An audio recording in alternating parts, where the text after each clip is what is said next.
Assalamualaikum warahmatullahi wabarakatuh. Selamat datang di podcast of you. Suaramu ingin didengar tapi kerap jadi sumbang. Nadamu tak lagi harmoni, terus sajalah bernyanyi. Jangan malu, tak perlu kau ragu. Wadahmu adalah di sini, bersuara jangan hanya diam. Ekspresikanlah gelora jiwa. Yeah, yeah, yeah, radio POV. Ceritakanlah tentang mereka. Yeah, yeah, yeah, radio POV. Berbagilah inspirasi mereka. Oke, sobat podcaster dimanapun Anda berada, di malam hari ini kita hadirkan kembali salah satu ketua organisasi kemasyarakatan, bukan OKP lagi ya? Organisasi sosial gitu. Organisasi sosial ya, semi plat merah. Memang plat merah. Memang plat merah ya. Ketua Karang Taruna Kota Dumai, Zulfan Arif Esa, bener? Benar. Nggak salah ya? Muhammad Ada Zulfan Muhammad, Arif. itu makanya ada Muhammad Zulfan Arif Esa. Sehari-hari juga sebagai Pengacara. aktivis hukum ya, praktisi hukum ya, Ya, praktisi praktisi hukum. Dan di malam hari ini kita ngobrol-ngobrol santai saja dalam rangka pasca pilkada ya, Oke. dan juga sedikit tentang ngebahas kita tentang Karang Tarunanya nih ya. Boleh. Kalau nggak salah bulan apa kemarin dilantik? Bulan 7? Bulan 5 atau 6 lebih kurang. Hah? Bulan 6, bulan 6. Bulan 7? Bulan 5? Bulan Bulan 7 kan? Bulan 6. So tahu ya. Ya. Dilantik sebagai Ketua Karang Taruna Kota Dumai yang pastinya bergerak untuk bagaimana pemuda-pemuda yang ada di kelurahan, ya kan, mengangkat juga ya. Ya, Ya, pokoknya sama. biar kenal dulu Arif. Nama Muhammad Zulfan Arif ya, tadi Ya, udah dan disebutkan. sampaikan, ha? Ya, alhamdulillah saat ini diamanahkan sebagai Ketua Karang Taruna Kota Dumai. Ya, mungkin sebahagian udah banyak yang mengenal Karang Taruna. Ya, tapi memang Karang Taruna ini banyak kawan-kawan di Dumai ini taunya vakum begitu memang, karena memang kejadiannya pun memang seperti itu. Peristiwa kevakuman Karang Taruna ini cukup lama sebetulnya. Iya. Jadi karena terjadinya kevakuman itu, ya kita telaah, kita pelajari terlebih dahulu apa persoalannya, kenapa bisa terjadi kevakuman. Lantas daripada itu, ya baru kita telaah, lalu kita coba ambil alih pada waktu itu. Jadi memang Karang Taruna ini sendiri memang organisasi pemerintah bahasanya. Ya kalau bahasa sehari-hari kita di masyarakat ini kan ada organisasi semi plat merah, ada yang plat merah begitu. Merah ya. Tapi kenapa kita katakan bahwa saya organisasi Karang Taruna ini adalah organisasi plat merah atau organisasi pemerintahan? Karena ia lahir berdasarkan peraturan perundang-undangan. Iya benar ya. Ya. Hampir sama dengan kegiatan pramuka gitu ya. Ya. Sama seperti yang berdasarkan dengan undang-undang, paling hukumnya adalah undang-undang ya. Oke. Seputar Karang Taruna dikit dulu ya. Kita langsung ngebahas dulu pasca pilkada. Oke. Jadi ternyata Zulfan Arif juga sebagai Ketua Karang Taruna ternyata adalah praktisi hukum dan juga masuk dalam tim advokasi 03 ya. Fenomena dan dinamika dari sebelum pilkada, di masa pilkada hingga pasca pilkada ada aja yang terjadi ya. Ya. Tapi herannya kalau kami menilai nih sebagai masyarakat biasa nih ya, bukan terkait dalam satu gerbong tidak ya. Betul. Kami ngelihat kok tim advokasinya 03 ini kayaknya slow. Macam-macam kalem aja ya. Terus terang diam aja.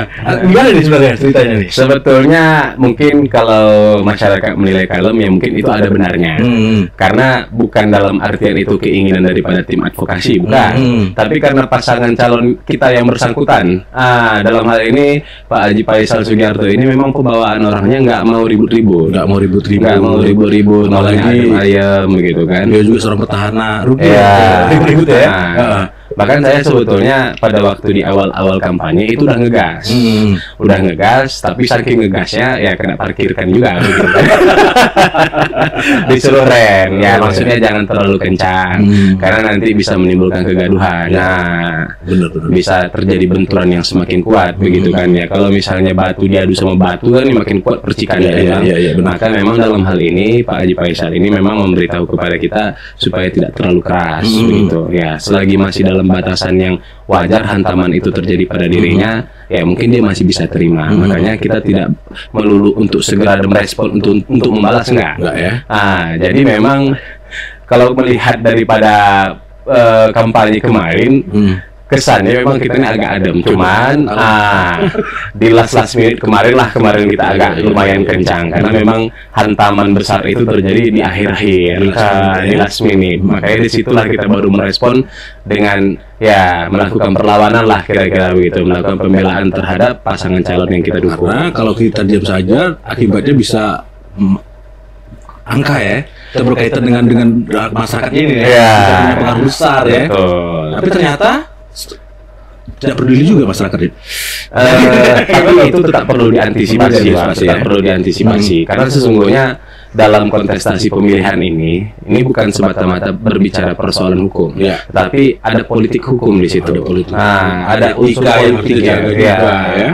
Sehingga ketika terjadinya hantaman-hantaman yang cukup kuat pada waktu itu, kita harus segera antisipasi. Ya, mungkin kalau kita berbicara aturan hukum ya Bang, kita tidak terburu-buru untuk membalasnya, untuk melakukan ya laporan balik, untuk mengklarifikasi persoalan itu. Tetapi karena kita dikejar waktu, ya pada saat kampanye juga ya istilahnya tinggal beberapa hari pada waktu itu, kalau tidak segera kita laporkan balik misalnya begitu kan, ya itu nanti masyarakat mengiranya kita ini mengiyakan. Iya kan, satu yang disebarkan juga semakin melebar nih. Iya. Tapi syukur alhamdulillah lah Bang, kita mendukung paslon yang memang orangnya tenang, orangnya tidak merespon langsung dengan emosional, tidak. Padahal dia bisa punya kekuatan untuk itu, besar sekali power sebenarnya. Betul, makanya alhamdulillah ya. Alhamdulillah. Dan dengan sikap yang diambil, alhamdulillah sampai saat ini Bumi tetap kondusif lah. Kalau pernah di area kecil ya kita pengen lah ini segera usai ya. Terus sama lagi menitik lagi bahwasanya Bumi ke depan ya. Tapi memang setelah saya pikir-pikir Bang ya, ya memang pasangan calon kita ini cukup bijaksana begitu. Kenapa saya katakan demikian? Itu terjadi setelah saya mendapati jawaban-jawaban beliau ketika saya menanyakan macam mana langkah yang mau kita ambil. Ketika beliau menjawab itu dengan tenang, ya saya pikir memang seharusnya begitu. Karena apa? Kalau kita menanggapi suatu persoalan itu tidak dengan cara berpikir yang jernih, saya pikir nanti kelabaannya kita ataupun gegabahnya kita dalam menanggapi suatu persoalan itu yang ada malah menjadi bumerang bagi kita. Benar. Tapi jawaban-jawaban beliau ini saya salut sebetulnya Bang, tenang begitu kan, tidak merespon dengan terburu-buru. Beda. Kalau kita Bang memang kalau ditanya Bang ya, tepuk dada tanya selera lah kira-kira. Iya. Karena dijawabin sekali ya dia di belakang.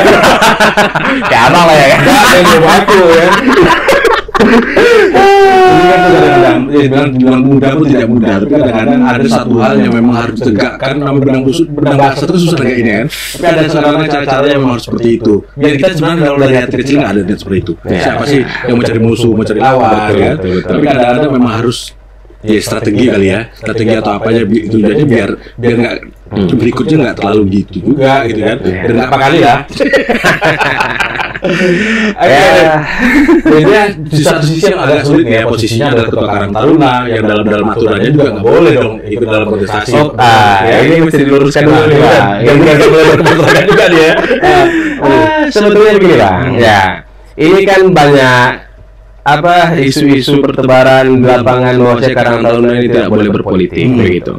Siapa yang bilang Karang Taruna ini tidak boleh berpolitik? Boleh. Yang tidak boleh itu hanya di tingkat kelurahan. Di tingkat kelurahan. Jadi kalau kita berbicara ini kan tentu harus ada landasannya. Kira-kira kan begitu. Hukumnya ya. Kalau kita melihat daripada ketua-ketua organisasi sampai di tingkat nasional, khususnya di Karang Taruna. Karang Taruna itu ketua umumnya untuk di tingkat nasional itu anggota DPR RI. Iya malah aktif politik lagi. Nah, ketua provinsinya Bang Andri itu kemarin nyalik juga dari Partai Golkar. Jadi siapa bilang Karang Taruna ini tidak boleh? Saya sebetulnya mau menantang juga. Kalau ada yang bilang Karang Taruna ini tidak boleh berpolitik khususnya untuk tingkat kota, ya kalau mau laporkan aja begitu. Ya. Mungkin secara personalnya atau gimana, organisasi memang boleh, asal organisasi. Memang boleh Bang ya, memang boleh. Yang tidak diperbolehkan itu hanya di tingkat kelurahan, karena di tingkat kelurahan itu ia masuk dari bagian daripada unsur LKK, lembaga kemasyarakatan kelurahan. Iya. Jadi jelas ya. Jelas. Ini ngejawabnya adalah ketua Karang Taruna Kota Dumai. Pasti dasar kejawabnya juga bilang dasar hukum nih. Bahwa secara organisasi juga boleh, personalnya juga boleh. Boleh. Silakan saja. Tapi tidak ada kan untuk anggota kan dipastikan dari pemilihan. Oh iya. Itu bebas juga ya. Jadi sebetulnya begini Bang, ya kalau kita sebagai ketua ini kan kita beranggapan bahwa saya ketua ini kan simbol daripada suatu organisasi. Sehingga kalau saya sebagai ketua Karang Taruna itu memastikan dukungannya kepada Bapak Haji Faisal dan Sugiharto. Intinya kawan-kawan juga harus mendukung nih, harus satu suara berarti. Seharusnya begitu, tapi praktiknya kan tidak juga. Pasti ada juga. Ya, kita kan nggak bisa juga membatasi pikiran kawan-kawan gitu kan.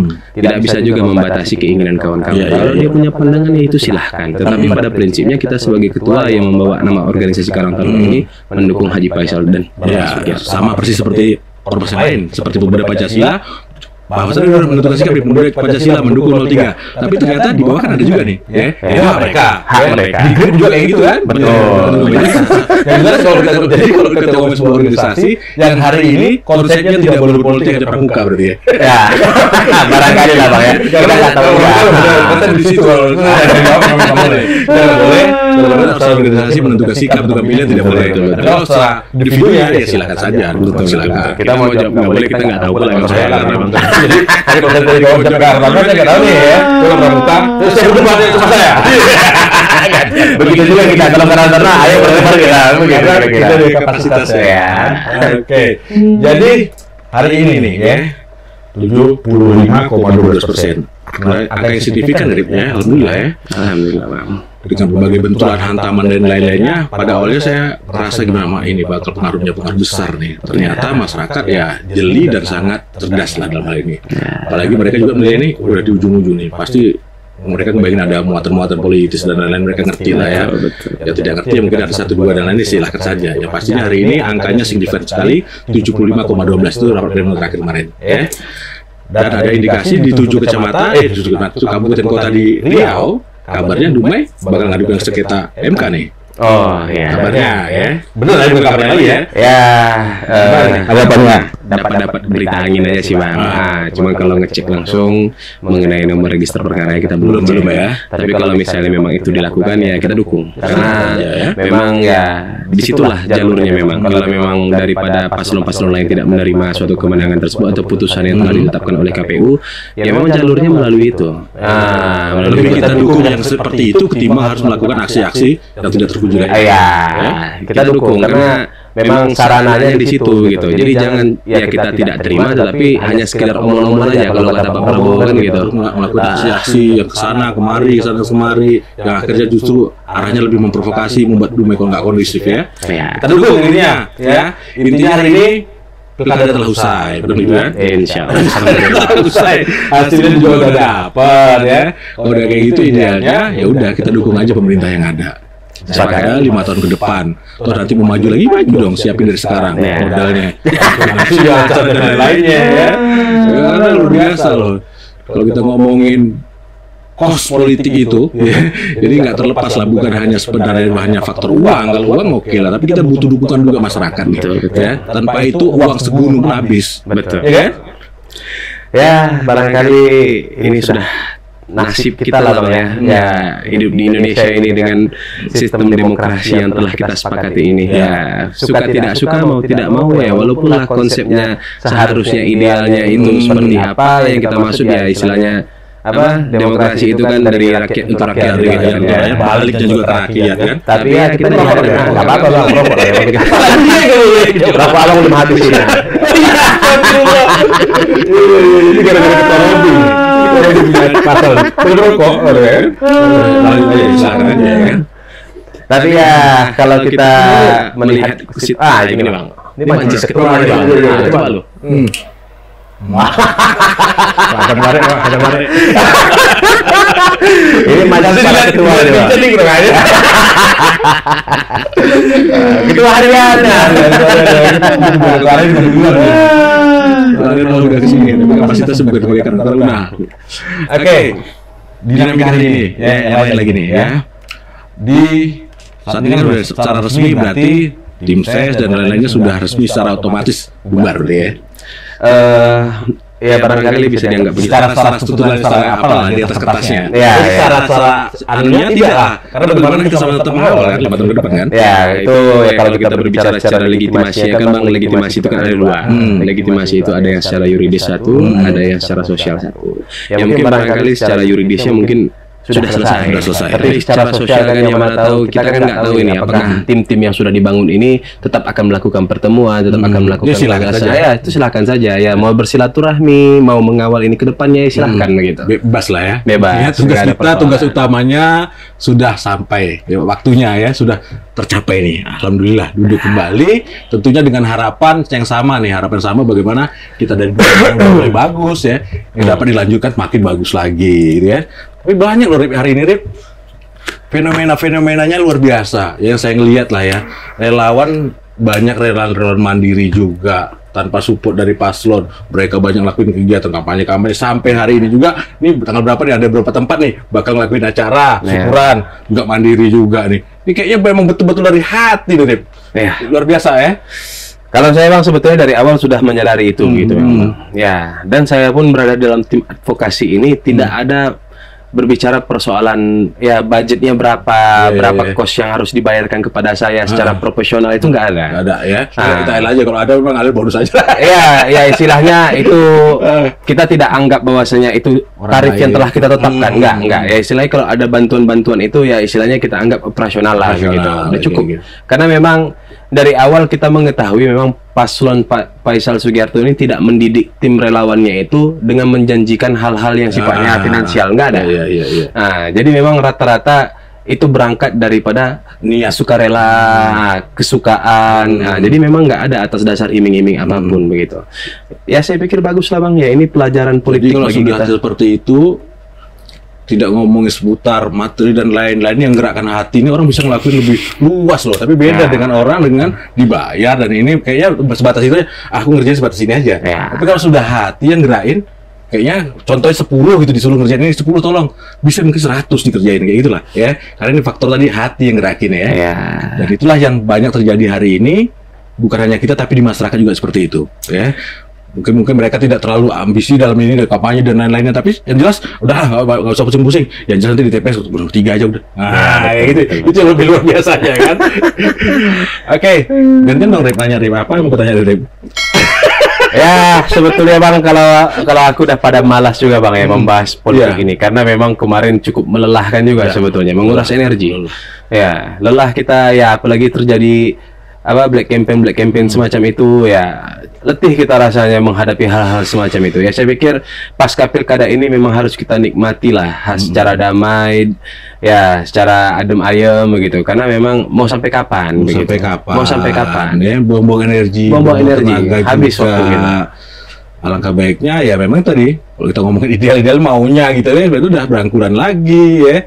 Yang membuat menguras energi menurut aku ini deh, yang pertama adalah rata-rata itu yang menjadi lawan kemarin itu kan di tim-timnya teman-teman kita juga itu loh. Serba salah, banyak menahan-nahannya, itu tadi tambah pula paslonnya kita orangnya seperti itu. Jadi kayak seperti bertentangan gitu. Kita berpikir keras apa dibalasnya. Tapi itulah kenyataannya, dan ternyata ya karena udah dicontohkan sesuatu yang baik, akhirnya nurun juga ke bawah nurun ke bawah. Dan ini akhirnya sampai hari ini alhamdulillah lumayan tetap kondusif, walaupun sebenarnya kalau dikaji-kaji banyak hal dipancing-pancing sebenarnya kan, tapi udahlah ya, kita lupakan itu. Yang pastinya pada semua pihak nih ya, ini teman kalian loh, bukan siapa-siapa gitu. Toh kalau memang hari ini kemarin berbeda, itu kan hanya sebatas itu juga gitu loh, ya kan? Ya untungnya wali kota kita ini bang tidak merespon. Itu untungnya bang, karena setelah kita pikir-pikir bang ya, saya ini banyak memperhatikan juga lah belakangan ini begitu bang. Apa yang dilakukan beliau dengan tidak merespon itu sebetulnya langkah yang benar saya pikir gitu. Karena apa? Ya nggak penting juga sebetulnya begitu. Ya ini saya coba balikkan ke abang. Andai kata abang menjadi wali kota misalnya, kira-kira dihantam dengan persoalan semacam ini lagi begitu. Ini dalam posisi abang terpilih ya. Abang kira-kira abang yang jadi wali kota lalu dihantam dengan persoalan yang sama dengan waktu yang sama. Ini persoalan ini cuma abang aja nih, tiba-tiba jadi wali kota. Dihantam dengan persoalan seperti itu, kira-kira abang bakal merespon atau enggak? Nggak usah tanya, Rip. Enggak usah ditanya. Nah, ini abang posisinya di wali kota loh ya. Iya. Abang merespon nggak kira-kira? Masa merespon? Merespon ya? Merespon. Wah. Secara pribadi bakal merespon, nggak tahu ya. Yang punya hati yang seperti beliau ini luar biasa. Nah, kalau aku pun dalam posisi yang sama begitu ya, aku nggak bakal merespon. Kalau aku dalam posisi sebagai wali kota, karena apa? Nggak penting, nggak kerjaan wali kota ngurusi hal-hal semacam ini. Banyak hal-hal yang lebih penting mesti diurusi begitu. Lebih ada pandangan berarti. Iya. Kalau aku ngebawanya secara emosional, aku respon Rip. Tapi nggak tahu karena aku belum jadi wali kota. Ya, itu dia sebetulnya. Tapi kalau abang udah jadi wali kota, pikir aku pasti abang nggak gubris juga itu. Karena nggak penting. Karena lu sebetulnya. ngerasain deh. Iya. Kalau kita kan udah merasanya, katanya, Bang. Kalau orang udah merasa, dikasih tahu ya mental kan. Agak aja. Oke. Rip, ada fenomena aneh juga nih Rip ya. Di beberapa satu daerah tuh saya lihat kan ada petahana maju lawan kota kosong kok bisa menang ya. Bener kan berarti kan? Ya. Jadi gimana tuh cara hukumnya gimana tuh? Edukasi kita aja, edukasi. Kalau nggak salah nih Bang ya, saya kurang menguliti juga Nah. sebetulnya. Jadi kalau tidak salah terkait persoalan melawan kotak kosong itu kan karena pertama hanya ditetapkan hanya ada satu pasangan calon. Hanya ada satu pasangan calon. Jadi memang sebetulnya kalau konsep dalam berorganisasi Bang ya, itu kan sebetulnya aklamasi gitu. Iya. Tapi kan dalam konteks ketatanegaraan kita, ya tetap harus melawan kotak kosong. Nah, sehingga apabila kotak kosong yang menang melawan paslon yang telah ditetapkan satu orang itu, maka itu nanti akan ditetapkan PJ gubernur lagi. PJ lagi. Tentukan dari pusat. Tentukan dari pusat. Nanti kalau nggak salah itu entah 1 tahun atau 5 tahun baru diadakan pemilihan ulang. Ya, jadi akan ya karena kan itu kalah tuh posisinya kan. Iya. Jadi kalau kalah itu kan artinya tidak ada yang bisa mengisi.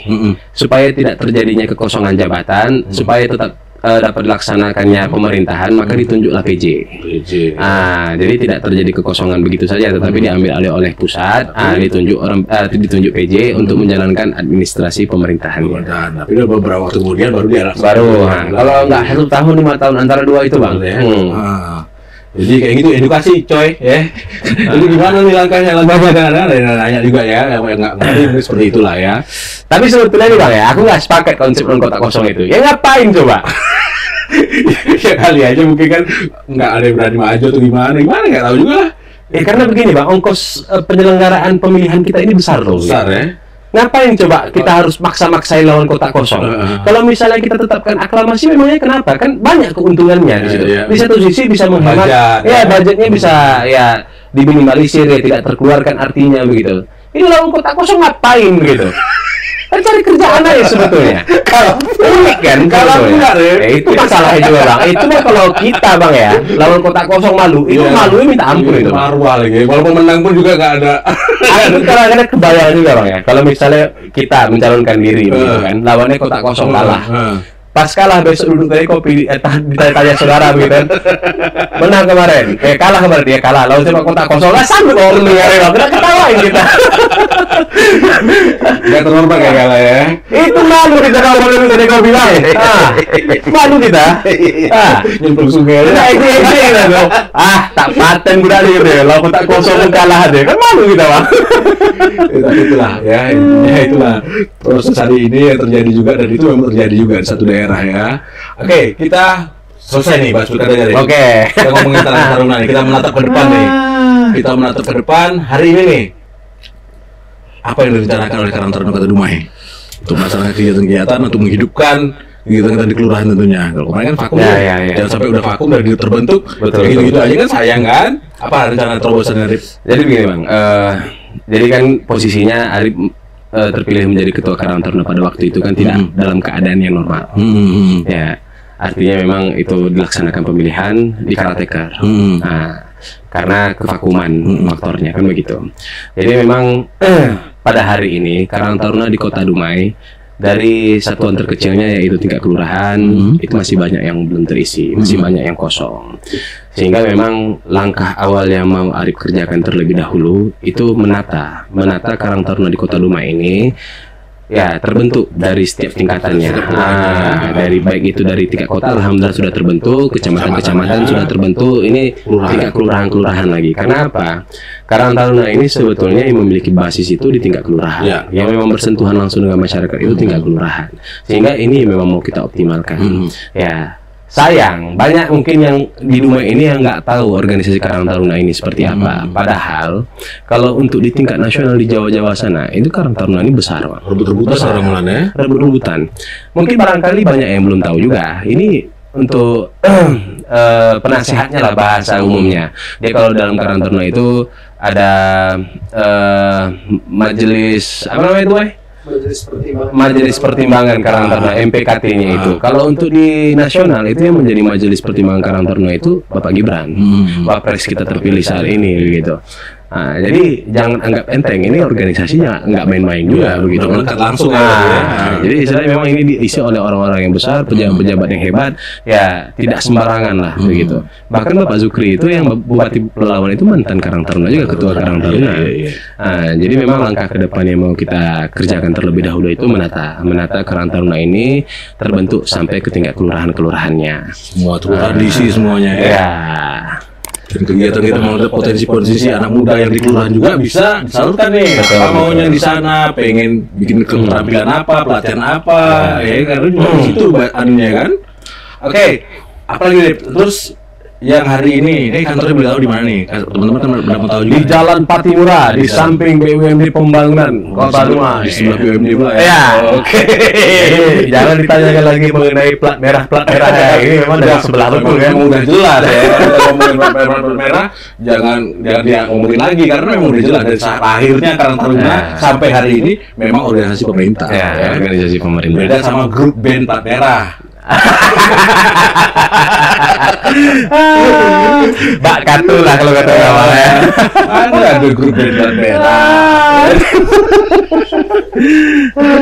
Tapi di kesempatan ini Bang ya, Aripo mau menyampaikan juga kepada saudara-saudaraku yang ada di Kota Dumai, khususnya para pemuda, pemudi yang berminat untuk gabung Karang Taruna, silakan bergabung. Kita sambut dengan hangat, kita sambut dengan baik, karena kita butuh kawan-kawan pemuda-pemuda yang khususnya para pemikir ya begitu. Karena memang kita di Karang Taruna ini tidak sama halnya, ya mungkin kepengurusannya pun begitu juga ya, tidak sama halnya dengan organisasi-organisasi lainnya yang mungkin nggak enak juga nyenggol-nyenggol organisasi lainnya.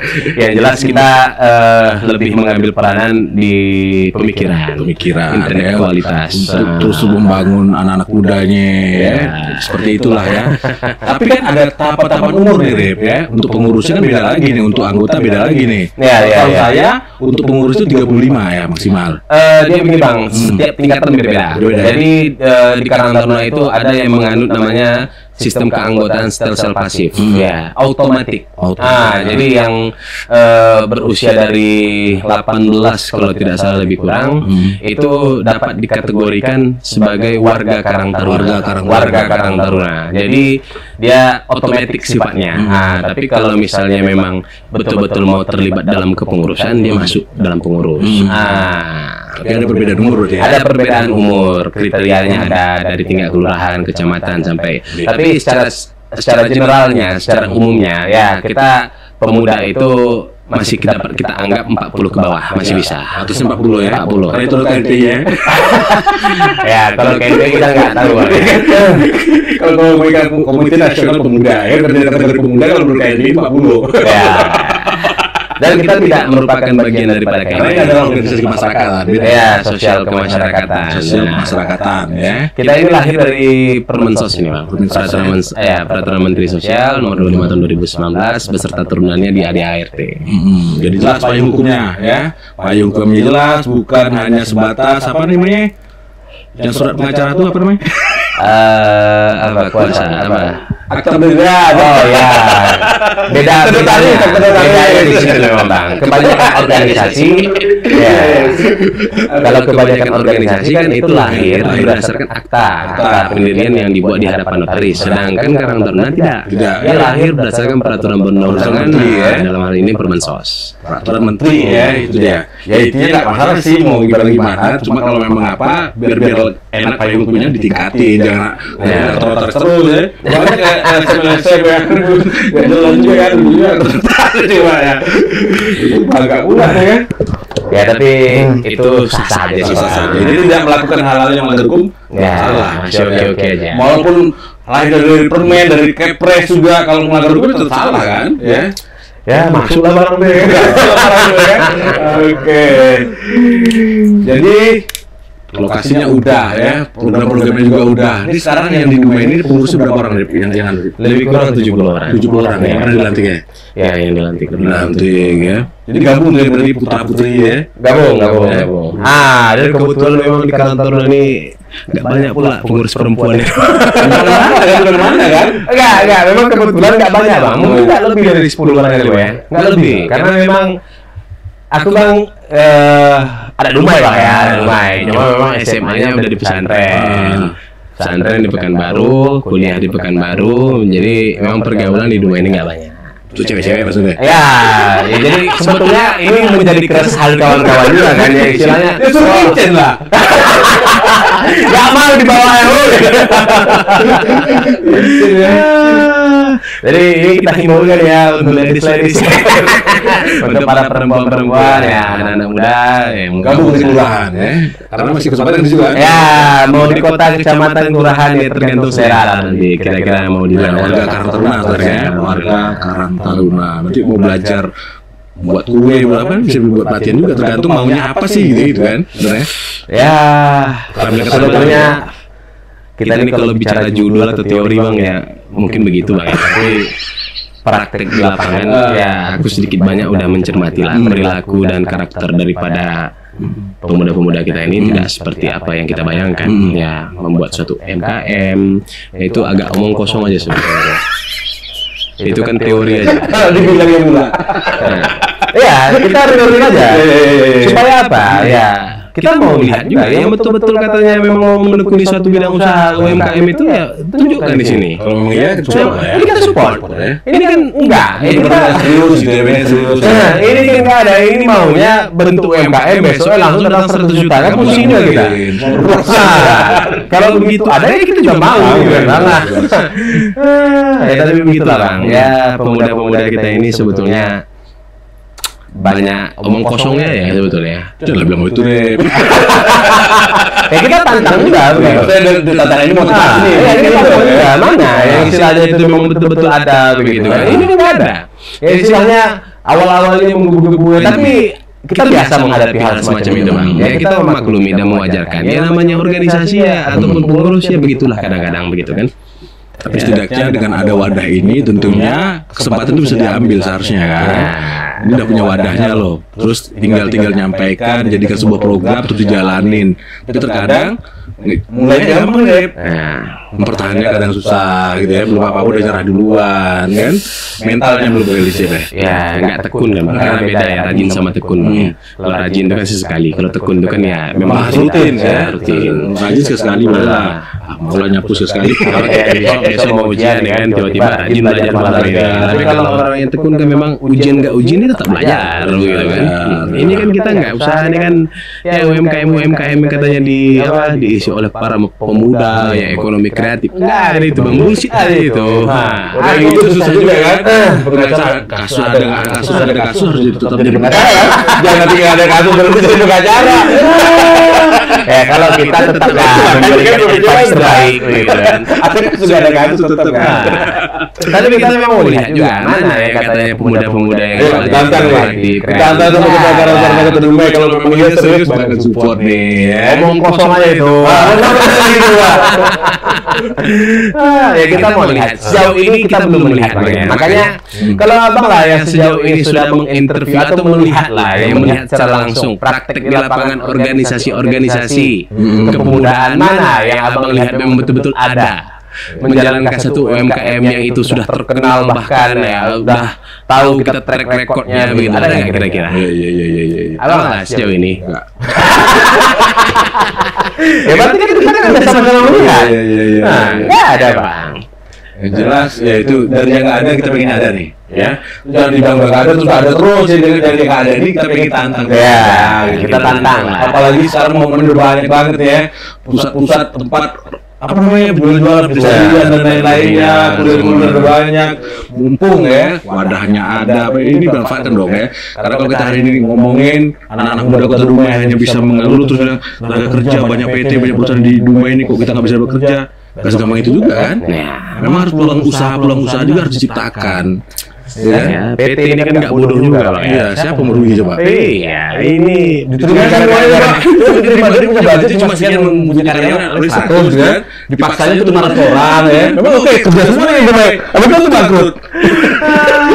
Ya benar juga kan. ini kan kenapa akamsi ya anak kampung sini ya. Sebetulnya kalau nggak ada skill ya kita mau paksakan gimana? Nggak mungkin juga Bang. Satu skill itu kalau memang kebutuhan di dalam juga mereka belum bisa ya. Mereka paksakan juga kan nanti akhirnya berimbas kepada usaha yang mereka lakoni kan.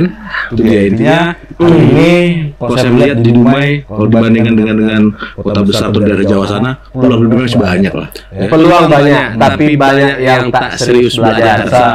Ambil peluang tuh ya. Tapi kalau peluang banyak lah. Nah, banyak yang tak sabar, banyak yang tak tekun ya. Sebetulnya begini juga Bang ya. Aku dipanggil balik Dumai ini 2020 sebetulnya. 2020 Masih baru lah kategorinya. 2020 Bulan 10. Dekat-dekat mau pemilihan pertama Pak Faisal kemarin. Jadi memang setelah aku amati lah begitu Bang ya. Memang ini pulang permanen nih dan definitif. Udah kemana-mana lagi. Setelah aku amati memang ya terjadi perbedaan yang sangat signifikan sebetulnya dengan ya contoh saya ya aku kan cukup lama di Pekanbaru Bang ya, SMA di sana pesantren, kuliah di sana juga. Memang berbeda jauh, skillnya berbeda jauh, keinginan belajarnya berbeda jauh begitu. Ya karena barangkali tidak merantau gitu Bang ya. Faktor merantau itu saya pikir penting karena memang itu bisa dilihat dari keseriusan seseorang itu dalam menuntut ilmu dan belajar. Ya, aku melihat pemuda-pemuda di Dumai ini Bang banyak yang nggak serius juga begitu kan. Ya, kita ini yang muda-muda Bang ya. Aku ini kan kategorinya masih muda kali lah, masih muda kali lah begitu kan. Kalau tidak diisi waktu belajar itu dengan serius, memang itu bakal penuh penyesalan. Bahkan Sayyidina Ali pun pernah mengatakan ya, apabila seorang pemuda itu tidak mengisi waktu mudanya itu dengan belajar dan bertakwa ya, maka sia-sialah hidupnya begitu. Bahkan Imam Syafi'i mengatakan demikian ya, apabila engkau tidak sanggup menahan lelahnya belajar, maka engkau harus sanggup menahan pedihnya kebodohan, kan begitu. Jadi banyak daripada kita ini yang mudah-mudahnya nggak serius belajar gitu. Ya kategori kita masih belajar ini kan Bang kategorinya masih pengikut jatuhnya, bukan pemimpin. Maka pada waktu kita masih jadi pengikut, ya maksimalkanlah belajar itu semaksimal mungkin. Iya. Karena kalau kategorinya kita itu sudah jadi pemimpin, kita tuh udah nggak punya waktu untuk belajar. Karena orang sudah sibuk menanyakan kepada kita, begitu kan, berkonsultasi kepada kita. Jadi kalau misalnya kita tidak belajar, apa yang mau kita jawab, begitu. Sedangkan pembicaraan ini ya menjawab dan berbicara itu merupakan reaksi spontan daripada apa yang telah kita baca, kan begitu. Kalau tidak ada yang kita baca, apa yang mau kita jawab? Iya. Omong kosong aja yang mau kita jawab semuanya. Salah-salahan aja. Jangan cukup batus. Jadi banyak di situ sih Bang. Aku sebetulnya amat sangat menyayangkan begitu banyak yang daripada kita muda-muda ini nggak belajar serius begitu. Ya aku pun kalau dipikir-pikir Bang, kalau flashback ke belakang ya mungkin penuh penyesalan juga, nggak begitu serius kan. Tapi masih mumpung muda beginilah Bang, masih ada waktu masih mau belajar aku. Nah jadi tingkatkanlah ya kemampuannya, kompetensinya, skillnya, memang di mana disiplin keilmuannya supaya dipakai. Karena kalau misalnya disiplin keilmuannya pun nanti tidak dia mengerti ya dia mau dikemanakan gitu. Iya. Ini jurusan teknik misalnya begitu. Ya, tanya tentang teknik nggak ngerti ya pusing juga kita. Iya. Jurusan listrik ya. Masalah lampu nggak berani. Ngomongin di sini kayak nggak tahu kan. Jadi intinya kita lagi berbagi cerita, bukan berarti kita sosok menggurui atau lain-lain. Tidak, tapi itulah yang kenyataan yang udah terjadi ya. Dengan yang kita sampai seperti itu, mudah-mudahan juga membuka pola pikir kita nih semuanya ya. Yang seharusnya tidak ada, bagaimana kita adakan. Terus yang hari ini kita belum banyak bisa menangkap peluang, ya coba kita tangkap nih ya. Kalau kita ngandelin cuma jadi karyawan pabrik dan lain-lainnya ya, susah juga nih. Belum tahu kita berapa kesempatan atau memang bukan garis takdir di situ, tapi bagaimana juga harapan ke depan, bagaimana kita bisa menciptakan peluang usaha, bisa jadi bos walaupun usaha kecil gitu kan. Kalau mau cerita awal boleh sih Bang, cuman kalau dulu share ini yang itu tadi kuotanya juga ya, yang dibutuhkan cuma 20 orang, yang orang baru 2.000, jadi yang lain juga pemerintah nggak efek juga kan. Ya bagaimana pun ada peluang hal yang bisa diraih, karena kan garis tangan juga loh ya. Karena kalau secara pribadi aja 2 kali loh honor. Nggak juga jadi pegawai kan?